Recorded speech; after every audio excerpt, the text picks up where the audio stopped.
Welcome नोंथांमोनखौ आंनि YouTube channel बरायबाय।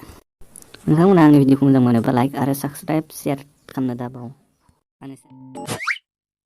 मिन्टु थौना दिनै डिस्क'आव थांनो। मायाव थांनो बे?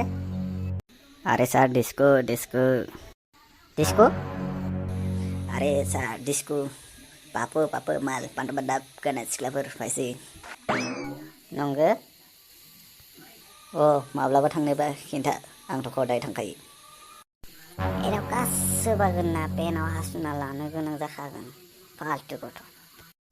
आरे सार बेयावलाय मा गोदान बाथ्रा बुंनाय जाखो आंथ' हदायबो पेनावनो हासुखाना लाखायो। सिथा फाल्तु गथ' साला। आरो नों सिख्लायावनो दाबो गाराखै नामा? अरे सार आङो सिख्लायावनो जन्म दखा यो कामन बेबी मारै जाखो सार बुं। दासो बुजि मोनबायना मारै? ओइ दिगदार दं बिखौ बुबा नङाबा।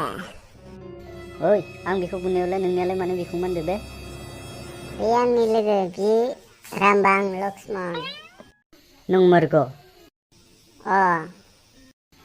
नै खनसे बुबावबाय मा खालामनो? सार आरो खनसे बुबावबा बाथ्राया बेलेग जागोन। सार खनसे बुबावबा बाथ्राया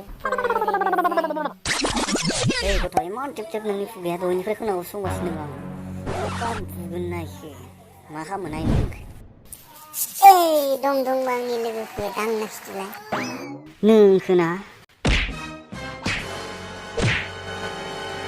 हेंगार सार एरैबो बुयोना मानसिखौ। आया सोरबा जुखबाय आया। मारै मोनखो दा नोंनि लोगोआ बारा बुकिबाय दंमोन ना? आया सोरबा जुखबाय माने मा लोगो? बेखौ लोगो नङा बियो आंनि दुश्मन। हा नंगौ?